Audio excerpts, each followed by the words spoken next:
¿Dónde está la plata? Caso boliviano. Introducción. ¿Dónde está la plata? Es la pregunta que sacude nuestros mitos más profundos y nuestros más grandes temores. Este inquisitivo y acuciante título lleva el libro que presentó la Fundación Milenio en el año 2014. ¿Dónde está la plata? Tiene como subtítulo, Los ingresos extraordinarios de la bonanza 2006 a 2013. El ingresar en este campo espinoso, Milenio logró comprometer al más eminente economista que tiene Bolivia, como es Juan Antonio Morales. Su aporte en la elaboración del libro fue la de coordinador. Los expertos e investigadores que lo acompañaron en el trabajo son Enrique Araníbar, Luis Carlos Gemio, Mauricio Medinaceli, Germán Molina, Mauricio Ríos García y Carlos Schlink, los cuales basaron su investigación en la realidad de Bolivia durante 2 periodos o ciclos de historia. Desde los primeros años de este siglo, la economía boliviana se ha estado beneficiando con ingresos extraordinarios, tanto en cuenta corriente como en la cuenta capital de la balanza de pagos, por un contexto internacional muy favorable. Los ingresos extraordinarios no solo han expandido las cifras del comercio exterior boliviano, sino que han tenido repercusiones internas considerables. Entre ellas, la que más llama la atención es la holgura de las cuentas fiscales, que a su vez ha contribuido significativamente al crecimiento del PIB. Los ingresos extraordinarios le han permitido a Bolivia superar rápidamente la restricción de ahorro para financiar sus inversiones, la restricción externa para financiar sus importaciones y la restricción fiscal para financiar el gasto público. Los ingresos extraordinarios de Bolivia en el periodo 2006 a 2013. Visión de conjunto. Juan Antonio Morales. En este capítulo, tiene por objeto proporcionar una visión global de lo acontecido en la economía boliviana por efecto de los choques externos favorables, contrastando los periodos 1998 a 2005 y 2006 a 2013. Se sintetizan los resultados más importantes de las contribuciones al libro y, en su caso, se incorporan algunos análisis adicionales. Desde los primeros años de este siglo la economía boliviana se ha estado beneficiando con ingresos extraordinarios, tanto en cuenta corriente como en la cuenta capital de la balanza de pagos por un contexto internacional muy favorable. Los ingresos extraordinarios no solo han expandido las cifras del comercio exterior boliviano, sino que han tenido repercusiones internas considerables. Entre ellas, la que más llama la atención es la holgura de las cuentas fiscales, que a su vez ha contribuido de manera significativa al crecimiento del PIB. Los ingresos extraordinarios le han permitido a Bolivia superar rápidamente la restricción de ahorro para financiar sus inversiones, la restricción externa para financiar sus importaciones y la restricción fiscal para financiar el gasto público. Las cuentas externas. Gemio, en su análisis del origen del superciclo de las materias primas, identifica 2 causas principales: el ingreso de China a la economía mundial y la política monetaria de Estados Unidos. También destaca, y a veces no se le presta suficiente atención, es el papel de la caída de los costos de transporte y de comunicación para la incorporación vigorosa de la China a la economía mundial. El extraordinariamente alto crecimiento de la economía china y la política monetaria americana muy expansiva transmitieron su impulso a otros países, especialmente a los llamados países de economía emergente, que son aquellos de ingreso per cápita medio y que están significativamente integrados al mercado internacional de capitales. El dinamismo acumulado de los países emergentes, liderados por la China, ha tenido también repercusiones en los países de bajos ingresos, especialmente, mas no únicamente, en los países productores de materia primas. Gemio documenta que la tasa promedio de crecimiento del PIB de los países BRICS, Brasil, Rusia, India, China y Sudáfrica, que son los más representativos de los países emergentes, ha sido de 8.4% para el periodo 2006 a 2012. Para los otros países emergentes la tasa promedio ha sido de 6,6%. La participación de las economías emergentes en el PIB mundial pasó de 39,5% en el periodo 2000 a 2005 a 47,3% en el periodo 2006 a 2012. El estudio de Gemio también hace notar que adicionalmente a los ingresos provenientes de las exportaciones y de la inversión directa extranjera, América Latina recibió un influjo adicional de recursos por la vía del endeudamiento externo.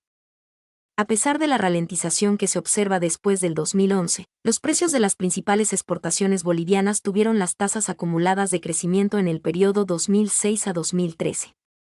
Bolivia ha estado entre los 3 países más beneficiados de América Latina con los precios de exportación. El precio promedio de las exportaciones del 2006 al 2013 comparado con el precio promedio de 2000 a 2005 aumentó en 120,3%. La trayectoria de las exportaciones, en valor, de 1998 al 2013 puede ser visualizada en el gráfico 1. En algunos años del periodo 2006 a 2013 ese cociente rebasa 40%.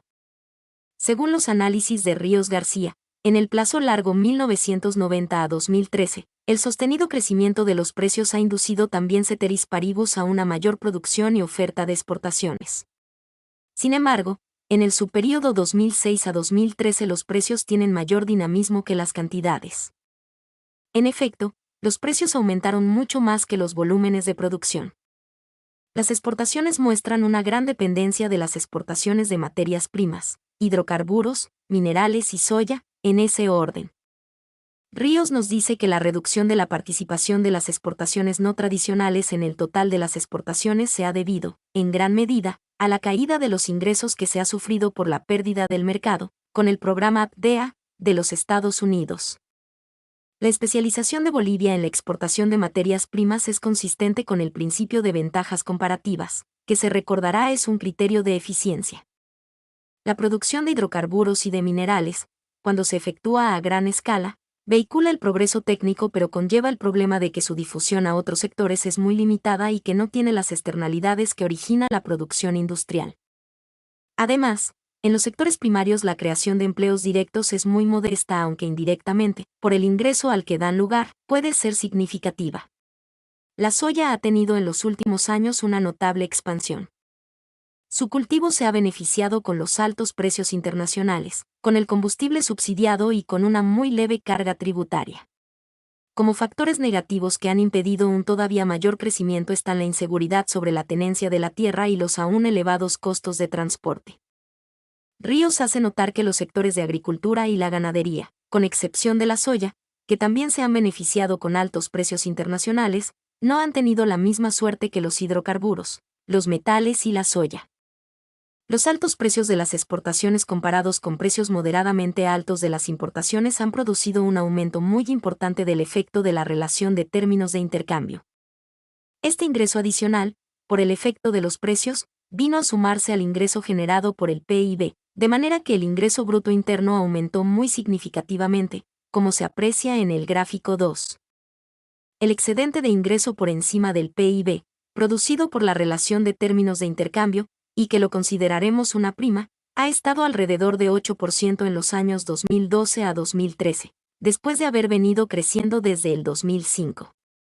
Una prima de 8% significa que el ingreso que el país ha recibido por los buenos precios para su comercio exterior ha sido 8% adicional al ingreso recibido por su esfuerzo productivo medido por el PIB. La cuenta corriente de la balanza de pagos se vio favorecida no solamente por el desempeño de las exportaciones sino también por las remesas de los trabajadores bolivianos en el extranjero, cuadro 2, y por los menores intereses pagados al extranjero como resultado de las condonaciones de deuda externa. Con relación a las remesas se habrá de notar que de un promedio de casi 96 millones de dólares americanos en el periodo 1998 a 2005 subieron a un promedio de casi 886 millones de dólares americanos en el periodo 2006 a 2006. La crisis financiera internacional, que se desató en los Estados Unidos el 2007 y que se prolongó en Europa hasta el 2012 hizo temer que estas remesas se redujeran. Ellas en efecto disminuyeron pero moderadamente entre el 2009 y el 2012. Retomaron su impulso el 2013. El promedio para el periodo 2006 a 2013 fue de un llamativo 4.7% del PIB, 3.6 puntos porcentuales más altos que en el periodo 1998 a 2005. Es de hacer que hasta el año 2009, las remesas en proporción del PIB estaban por encima del 5%. En otras palabras, la mano de obra expatriada contribuía al PIB nacional con más del 5%, contribución muy significativa. En todos los años del periodo 2006 a 2013 las remesas fueron más importantes que la inversión directa extranjera. Remesas netas de trabajadores, 1998-2013. El ahorro nacional ha sido mayor a la inversión en todos estos años. Visto desde otro ángulo, se han constituido superávit muy significativos en la cuenta corriente de la balanza de pagos, que se han colocado en reservas internacionales. Según datos de la CEPAL, recogidos por Gemio, Bolivia ha sido el país latinoamericano con mayor acumulación proporcional de reservas internacionales, con una variación porcentual de 2010%.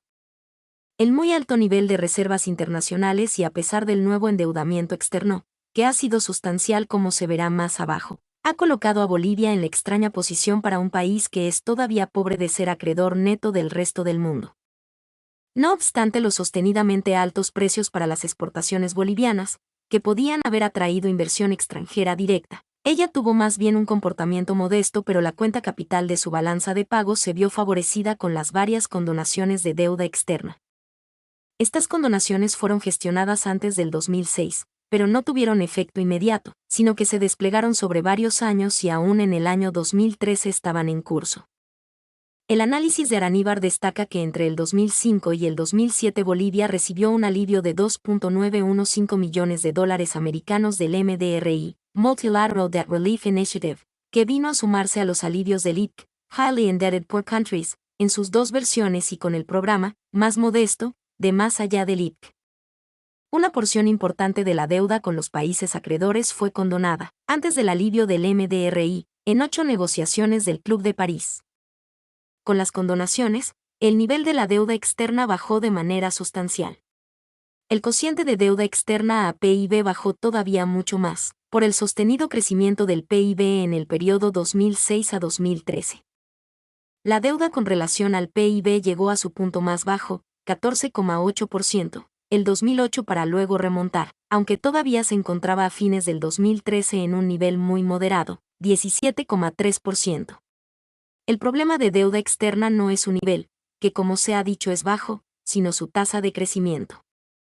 Bolivia se ha estado volviendo a endeudar y con tasas de interés sustancialmente más altas que en el periodo 1998 a 2005. El endeudamiento es además procíclico. Está sucediendo lo mismo que en las décadas de los años 20 y 70 del siglo pasado, situaciones que nos causaron tantos problemas. El examen de Araníbar consigna también que las transferencias netas de deuda externa han sido todos los años positivas desde el 2008. Esta trayectoria no debe llamar la atención, dada la disminución de servicio de la deuda producido por las condonaciones y dados los endeudamientos con nuevos acreedores, como lo son los del mercado privado de capitales, China y Venezuela, cuyas acreencias no tienen todavía la obligación de un servicio completo por los periodos de gracia para las amortizaciones.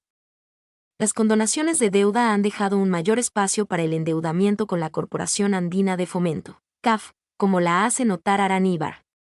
Se ha de subrayar que esas condonaciones han sido también un factor para la reinserción de Bolivia en los mercados privados de capital.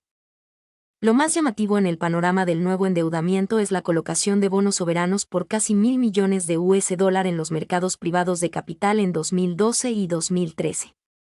No queda claro por qué el gobierno boliviano decidió endeudarse si es que tenía superávit fiscales como sostiene.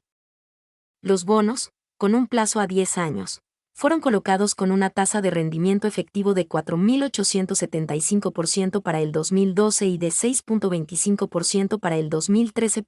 Araníbar hace notar que países latinoamericanos, con la excepción de Guatemala, que colocaron bonos en mercados privados en los mismos años y al mismo plazo, aunque en montos diferentes a los de la colocación boliviana, lo hicieron con tasas de rendimiento inferiores al 3,7%.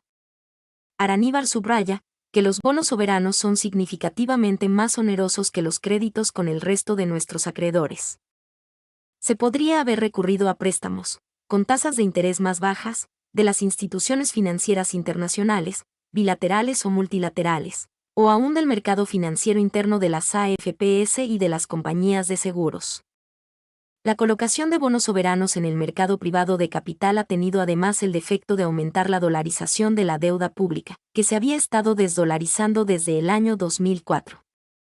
Si en vez de los bonos internacionales, la nueva deuda se hubiese colocado en el mercado interno, se hubiese tenido la ventaja adicional de haber contribuido a consolidar un mercado secundario de títulos valor y a que éste sea más líquido. Las repercusiones fiscales. Las repercusiones fiscales de los ingresos adicionales por exportación han sido muy sustanciales. Lo primero que llama la atención es el fuerte aumento de los ingresos del sector público no financiero, SPNF, que pasa de BS 24.368 millones, 31,6% del PIB, el 2005 a BS 104.021 millones, 51,9% del PIB, el 2013. Si se toma como referencia el año 2005, los ingresos adicionales para el SPNF entre el 2006 y 2013 han sido de 50.051 millones de dólares americanos. Estos ingresos adicionales están dados por la diferencia entre los ingresos recibidos y los ingresos que se habrían recibido cada año si fuesen iguales a los ingresos del 2005 tomados como referencia. 16 Las diferencias han sido luego convertidas a dólares al tipo de cambio promedio de cada año. Por último, esas diferencias, contabilizadas ya en dólares, han sido acumuladas por los 8 años dando la suma de 50.051 millones de dólares americanos. Este ingreso adicional ha sido gastado en gasto corriente por 32.360 millones de dólares americanos, 65% de los ingresos totales, y en gasto de capital, a pesar de la fuerte expansión de la actividad empresarial del Estado en 13.460 millones de dólares americanos. 27% de los ingresos totales. Aparece claramente en el gráfico 3 una relación lineal estrecha entre el precio de las exportaciones y el gasto público en bolivianos corrientes. Las correlaciones entre el gasto total y sus componentes gasto corriente y gasto de capital con el precio de las exportaciones son también muy elevadas, 95.8%, 96.5% y 91,6% respectivamente. Si se consideran los gastos en proporción del PIB, las conclusiones no cambian si bien las correlaciones son más bajas que en caso de los gastos en bolivianos corrientes. Gráfico 4. Hay una correlación positiva entre los gastos del sector público y los precios de las exportaciones. La correlación del gasto total con los precios de las exportaciones es de 67,8%. Del gasto corriente es de 51,9% y del gasto de capital es de 71,1%. Los resultados anteriores son intuitivos. Como hay más inflexibilidad en el gasto corriente que en gasto de capital, su correlación es más baja. Dado el número limitado de observaciones, 8, los resultados tienen que ser interpretados con cautela. Aun si las correlaciones pueden estar sobreestimadas, la conclusión general de que ha habido una estrecha relación entre el gasto público y los precios de las exportaciones sigue siendo válida. Esto quiere decir que el gasto público ha sido procíclico. No solo que el gasto público ha estado correlacionado con los precios internacionales en ascenso, sino que además se han creado compromisos de gasto permanentes, como los de las inversiones en empresas públicas y los diversos bonos. Queda entonces la pregunta de qué pasará si los precios de las exportaciones bajaran duradera y significativamente. Por de pronto se puede conjeturar que si los precios internacionales bajaran, las inversiones públicas tendrían que pararse, dejando inconclusos a algunos proyectos, lo que tendría altos costos de eficiencia. El desmantelamiento de los bonos no sería posible políticamente, lo que hará difícil corregir los eventuales déficit. Es cuestionable una política fiscal que crea compromisos permanentes que se financian con ingresos volátiles. Un aspecto a destacar en el gasto público en el periodo 2006 a 2013 es su fuerte expansión por la creación de empresas públicas, como lo subraya el estudio de Molina. La inversión en estas empresas ha empujado a la demanda agregada y se le puede atribuir una contribución al crecimiento. Sin embargo, crecimientos impulsados por la demanda suelen ser de corta duración y verosímilmente disminuirán una vez que los costos en términos de eficiencia a relucir. Una vez pasada la fase de inversión, la ineficiencia de estas empresas públicas terminará frenando el crecimiento del PIB. Un posible efecto de la expansión del gasto público, gasto que es mayormente en bienes no transables en el comercio internacional como la construcción y los servicios, es una apreciación de la moneda nacional. En opinión de Molina, la apreciación cambiaria ha producido una disminución de los precios internos de los productos importados destinados a cubrir la demanda interna del país y al mismo tiempo ha encarecido los productos bolivianos en relación a las importaciones. Las importaciones están desplazando a la producción nacional por la apreciación cambiaria. Los efectos positivos de corto plazo para el consumidor de la mayor disponibilidad de bienes y a precios más bajos se convertirán en efectos negativos en el largo plazo porque se está desincentivando a la inversión en los sectores agroindustrial y manufacturero. Dada la supuesta situación superavitaria del SPNF, llaman la atención el endeudamiento del SPNF con el Banco Central de Bolivia, BCB, y el del Tesoro General del Estado, TGE, con el sistema financiero nacional e internacional. El caso del endeudamiento con bonos colocados en los mercados privados internacionales de capital es el más extravagante, como ya se ha hecho notar. De fuente Ministerio de Economía y Finanzas Públicas se informa que esos bonos han sido empleados en el financiamiento de un conjunto de proyectos de infraestructura vial. Queda la duda de si estos proyectos están efectivamente incorporados en la cuenta capital de las operaciones consolidadas del SPNF o si se lo ha hecho de manera ad hoc. Si efectivamente están registrados en la cuenta capital, se tendría entonces que da como el superávit más los créditos es positivo. El ahorro del SPNF es mucho mayor que su inversión no financiada con deuda. La gran diferencia entre el ahorro y esa inversión se la habría depositado el BCB, sucedió el 2012, o en bancos en el extranjero, sucedió el 2013. Alternativamente, se la habría empleado en la amortización de deuda interna, ocurrió el 2012. Todos estos usos son ineficientes. En el BCB el TGE no percibe interés alguno, en bancos extranjeros recibe un interés muy inferior al que paga por los bonos soberanos, y amortizando la deuda interna está cambiando una deuda barata, la interna, con una deuda cara, la de los bonos internacionales. La opacidad de las cuentas fiscales aumenta con la obligación impuesta al BCB de otorgar créditos a las empresas públicas, además en términos concesionales. Los dineros del excedente de ahorro del SPNF con relación a sus inversiones no financiadas con deudas se estarían empleando para financiar a las empresas públicas pero por intermedio del BCB. Sería más transparente que sea el TGE el que financia a las empresas públicas y no el BCB. Por supuesto, esto haría desaparecer o reduciría el supuesto superávit que aparece en la contabilidad de las operaciones consolidadas del SPNF. El aparente superávit del SPNF tiene sobre todo ventajas de imagen, que reditúan políticamente. Cualquiera sea el caso, hay una contradicción no resuelta entre mostrar superávit fiscales y seguir acumulando deuda pública y a un rápido ritmo. Las explicaciones que han dado las autoridades no son convincentes. La renta hidrocarburífera. Se arguye en los medios oficiales que el extraordinario incremento de los ingresos fiscales no se ha debido tanto a la evolución de los precios, como a cambios en el marco legal aplicado al sector de los hidrocarburos. Se ha visto precedentemente que los gastos del sector público están muy correlacionados con los precios. Con mayor razón, también lo están los ingresos. Sin embargo, al factor precios habría que añadirle un plus dado por las reformas a la legislación de los hidrocarburos y a la nacionalización de mayo de 2006. El estudio de Medinaceli apunta justamente a tratar de separar en los ingresos fiscales por hidrocarburos la parte correspondiente a la evolución de precios de la parte que se explica por cambios en el marco legal. En los análisis de Medinaceli se contrastan los distintos marcos legales para el sector de hidrocarburos, comenzando con la Ley 1689 de 1996.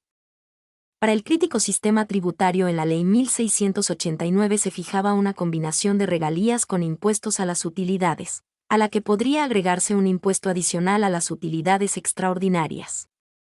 Los ingresos de las empresas de hidrocarburos estaban también afectados por el impuesto de remisión de utilidades al exterior. Un aspecto de la tributación que dio origen a muchas controversias y que sirvió de causal para los cambios en la legislación y la nacionalización fue la distinción entre hidrocarburos nuevos, con una regalía de 18%, y de hidrocarburos existentes, con una regalía de 50%. El tratamiento tributario permitía la depreciación acelerada, lo que chocó con las anticipaciones del público que esperaba mayores ingresos desde el principio. Con el esquema tributario de 1996, el monto total de la participación estatal sobre un periodo suficientemente largo no hubiese sido muy diferente del que se obtuvo con las medidas posteriores, pero mientras se amortizaban las inversiones se producían problemas de liquidez que contrariaban las expectativas de la población. La Ley de Hidrocarburos de 2005 estableció nuevas modalidades en los contratos de exploración y explotación. Más importante, creó el impuesto directo a los hidrocarburos, IDH, con una tasa de 32% que grava a la producción. El IDH funciona como una regalía. Por otra parte, la ley eliminó la distinción entre hidrocarburos nuevos y existentes. El año 2006 se nacionalizaron los hidrocarburos y se creó una participación de 32% a favor de YPFB para los campos grandes. Este alto porcentaje duró solamente algunos meses y en los nuevos contratos se establecieron porcentajes variables de acuerdo con las utilidades de los operadores privados. Se ha de subrayar que en el decreto de nacionalización se estableció que YPFB asume la comercialización y establece las condiciones para ella. Los contratos firmados por YPFB después del decreto de nacionalización tienen una naturaleza híbrida que combina a. Contratos de producción compartida, b. Contratos de operación, y c. Contratos de asociación. En principio a las regalías y participaciones, que son de 18% sobre la producción, y al IDH de 32% sobre la producción, se le adicionan otros impuestos. Sin embargo, la tributación, en la práctica, descansa esencialmente en el IDH más las regalías. Con los altos precios para los hidrocarburos más el efecto de la legislación vigente, los ingresos tributarios pasaron de $782 millones americanos el 2005 a $3.799 millones americanos el 2012. Las estimaciones de Medinaceli muestran que el incremento en el ingreso para el Estado entre el periodo 2006-2012 se debió entre un 85% y un 90% al efecto precios y mayores volúmenes de exportación, y entre un 10% y un 15% a la nacionalización.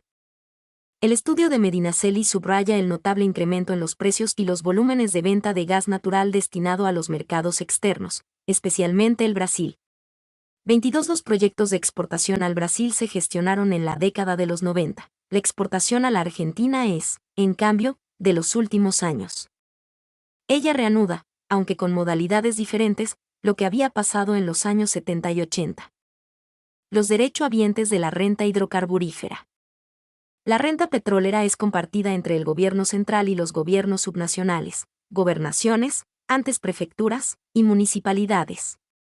Están también entre los derechohabientes las universidades y, en mucha menor medida, los pueblos indígenas y originarios, comunidades campesinas, fuerzas armadas, Policía Nacional y otros.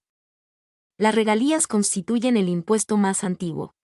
Se beneficiaban y se siguen beneficiando con ellas los departamentos productores, 11% que grava a la producción, los departamentos de menor desarrollo relativo, con 1%, y el TGE, con 6%. El otro impuesto, similar a la regalía, que es el IDH, con una tasa de 32%, se coparticipaba originalmente en 4% para cada uno de los departamentos productores y en 2% para los departamentos no productores, y el saldo para el Tesoro General del Estado y otras entidades del gobierno central o bajo su tutela. Varios decretos modifican la distribución anterior, según documenta el estudio de Schlink. Es de hacer notar que el 100% de los recursos recibidos por IDH deben ser destinados a la inversión en educación, salud, caminos, desarrollo productivo y todo lo que contribuye a la generación de fuentes de empleo. Las regiones productoras recibieron regalías por BS, 7.766 millones en el periodo 1998 a 2005 y recibieron BS, 22.640 millones en el periodo 2006 a 2013. Por su parte, las regalías compensatorias para Beni y Pando pasaron de BS, 706 millones en el periodo 1998 a 2005 a BS, 2.058 millones en el periodo 2006 a 2013. Con relación al IDH y su distribución, el estudio de Schlink muestra los siguientes datos. Ante la magnitud de los recursos transferidos a las regionales, el gobierno central ha descargado en ellas mayores responsabilidades como de contribuir al pago de la renta dignidad. Un poco antes de la promulgación de la Ley de la Renta Dignidad, el Poder Ejecutivo había efectuado una reasignación de los porcentajes del IDH, como ya se ha dicho. Tanto las regalías como el IDH lo pagan los productores y gravan el upstream. En cambio, el impuesto especial a los hidrocarburos y sus derivados, IEHD, lo pagan principalmente los consumidores nacionales, aunque también las ventas al extranjero están gravadas. El IHD es un impuesto antiguo que ha mostrado muy poco dinamismo debido al congelamiento de los precios internos de los combustibles. En el periodo de 1998 a 2005 se recaudó BS 8.012 millones por concepto del IEHD y en el periodo 2006 a 2013 se recaudó BS 12.353 millones. Se habrá de notar que, a pesar del crecimiento de la economía y del parque automotor, el incremento de las recaudaciones fue muy modesto, 54,2%, entre los dos periodos. Se ha de hacer notar que 75% de las recaudaciones son para el gobierno central, mientras que el 25% restante se transfiera a las gobernaciones y a las universidades públicas. Los efectos monetarios y financieros.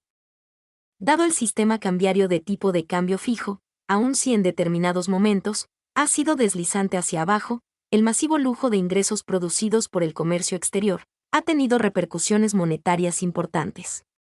La base monetaria en boliviano se ha expandido sustancialmente, como se puede observar en los datos del cuadro 4. Se ha expandido, sin embargo, a un ritmo menor que el de las reservas internacionales. La expansión monetaria ha sido contenida mediante esterilizaciones tales como operaciones de mercado abierto del BCB, llevadas a cabo esporádicamente, y sobre todo con del gobierno general el BCB. Los depósitos de los gobiernos subnacionales han sido particularmente significativos. La expansión monetaria podía haber sido contenida también con apreciaciones sistemáticas del tipo de cambio, pero el gobierno ha preferido más bien acumular reservas internacionales, justamente para evitar esa apreciación. La acumulación de reservas tenía además ventajas para la imagen política del gobierno. La inflación fue significativamente más alta durante el periodo 2006 a 2013 que durante los 8 años precedentes. En efecto, el aumento del IPC fue de 54,6% en el periodo 2006 a 2013 comparado con 25,2% en el periodo 1998 a 2005. En algunos años, 2007 y 2008, la tasa de inflación anual llegó casi al 12%. Se ha de hacer notar empero que durante el periodo 2006-2013, más que en el periodo precedente 1998 a 2005, la economía sufrió los efectos de shocks de oferta adversos, producidos principalmente por alzas en los precios internacionales de los alimentos. Estos shocks empujaron a la inflación interna por encima de los niveles del subperíodo 1988 a 2005. La respuesta inicial del gobierno para contener las presiones inflacionarias exógenas fue la de la apreciación del tipo de cambio, pero después ha recurrido más bien a medidas administrativas como las de prohibir temporalmente exportaciones de algunos alimentos o amenazar con juicios penales a los comerciantes que hagan subir precios. Y a un moderado control de la cantidad de dinero mediante operaciones de mercado abierto y de encajes adicionales. Desde noviembre del 2011 el tipo de cambio no se ha vuelto a mover. Es de advertir que la inflación no se ha debido solamente a shocks exógenos, sino también a la política fiscal muy dinámica. Molina hace notar que el Ministerio de Economía y de Finanzas Públicas ha asumido responsabilidades tanto sobre la política fiscal como sobre la política monetaria. En combinación con la política de tipo de cambio fijo e inamovible, la política de encajes ha producido también una caída en las tasas pasivas de interés en moneda nacional. Las bajas tasas de interés tienen beneficios pero también desventajas. Penalizan a los fondos de pensiones y a los ahorristas. Han producido también un acortamiento de plazos los depósitos. Por último, si las tasas pasivas bajas se traducen en tasas activas bajas, lo que no parece haber sucedido, hay el peligro de que los créditos se empleen sobre todo para el financiamiento del consumo y de los sectores no comercializables internacionalmente como los servicios y la construcción. Esto agravaría los efectos de la apreciación cambiaria. La política monetaria no ha estado sincronizada con la política fiscal como lo subraya el estudio de Molina. Mientras la política fiscal era muy expansionista, la política monetaria parecía estar más bien en correspondencia con la demanda de dinero del público, como ya se ha dicho. El efecto combinado de estas dos políticas fue de hacer subir esporádicamente las tasas de interés, lo que ha desincentivado a las ya tímidas inversiones. Las sui generis operaciones de mercado abierto, con venta directa de bonos al público, en vez de contribuir al control monetario por el BCB, han tenido sus efectos principales en las entidades de microfinanzas y han encarecido el crédito para los pequeños productores. Los ingresos adicionales de las familias se ahorran, primero bajo la forma de efectivo, para luego de pasado un tiempo hacerlo en depósitos en el sistema bancario y cuasi bancario. El cuadro 5 consigna la evolución de los depósitos en el sistema bancario. Obligaciones con el público del sistema bancario, 1999-2013. Al crecimiento de los depósitos le ha seguido el crecimiento de la cartera de préstamos, pero a un ritmo por momentos más lento como se aprecia en el cuadro 6. La demanda de crédito no ha calzado con la oferta de manera sistemática. Se ha originado en el sistema financiero un exceso de oferta de fondos prestables. Como lo hace notar el estudio de Molina, este excedente de liquidez deja de ser una fortaleza para pasar a ser una amenaza que planea sobre la productividad de los activos de la banca. En efecto, como la liquidez les es costosa, las entidades financieras han estado colocando sus préstamos a un ritmo imprudente, muy superior a la tasa de crecimiento del PIB nominal, como se puede apreciar en el gráfico 5. Conclusión: los signos vitales. Los ingresos extraordinarios que ha recibido la economía boliviana en el periodo 2006 a 2013 han tenido efectos muy importantes en el crecimiento de la economía. Se observará en el cuadro 7 que el PIB per cápita aumentó en un 20,5% en el periodo 2006 a 2013, aumento mucho más importante que el del periodo 1998 a 2005, que fue de apenas 2,1%. Al déficit que mostraba esa cuenta en el periodo 1998 a 2005, le han sucedido superávit muy considerables en el periodo 2006 a 2013. Esto quiere decir que el ahorro interno ya no fue una restricción para la inversión ni para el crecimiento en el segundo periodo. En el primer periodo, la inversión y, por ende, el crecimiento, estaban acotados por lo que se podía conseguir como créditos de las instituciones financieras internacionales y la inversión directa extranjera. El sostenido crecimiento de la economía ha tenido también por efectos reducir la pobreza y disminuir la desigualdad en la distribución del ingreso. Según datos de UDAPE, dossier de información estadística, que van hasta el 2011, con información que falta para algunos años del periodo 1998 a 2005, la incidencia de la pobreza extrema mostraba un promedio anual de 39,3% en ese periodo. Para el periodo 2006 a 2011 esa incidencia baja a un promedio anual de 30,5%. Por su parte, el indicador de desigualdad dado por el índice de Gini de un promedio anual de 0,59 en el periodo 1998 a 2005 baja a un promedio anual de 0,53 en el subsiguiente periodo 2006 a 2011. Los ingresos extraordinarios por las exportaciones han conducido a un auge de la construcción y de los servicios, muchos de ellos en el sector informal de la economía. Construcción y servicios son muy intensivos en mano de obra no calificada o semicalificada, y el empleo de este tipo mano de obra ha estado acercándose progresivamente a su nivel pleno, lo que también ha repercutido en los salarios. Por otra parte, sectores productivos de baja productividad, como el de las cooperativas mineras, que en época de precios bajos para los metales vivían en niveles de subsistencia, se han visto directamente beneficiados con la reversión de la tendencia de precios. Lo mismo se puede decir, aunque en una escala mucho más modesta, de algunos subsectores campesinos.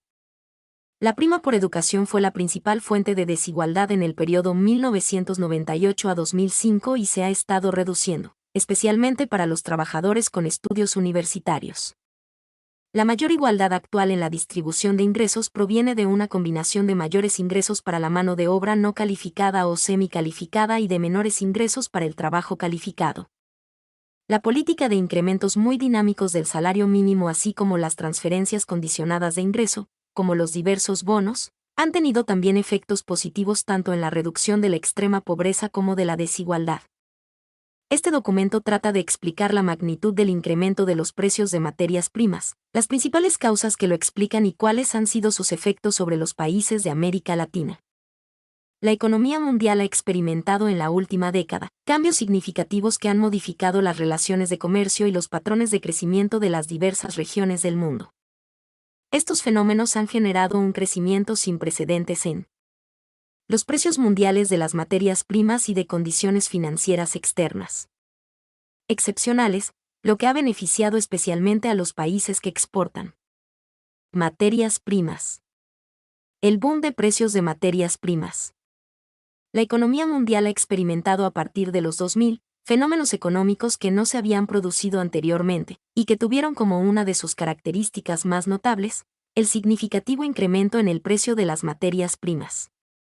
Los precios de los productos energéticos fueron los que mostraron los mayores incrementos. El gráfico 1 y el cuadro 1 muestra que el precio promedio ponderado de las principales materias primas que se transan en los mercados internacionales aumentaron de un promedio de 169,0%, como promedio entre los periodos 1998 a 2005 a 2006 a 2013. Como puede verse en el gráfico 1, los precios de las materias primas se habían mantenido relativamente estables durante prácticamente toda la década de los 90 e incluso habían experimentado una caída con respecto a los niveles de principios de esa década.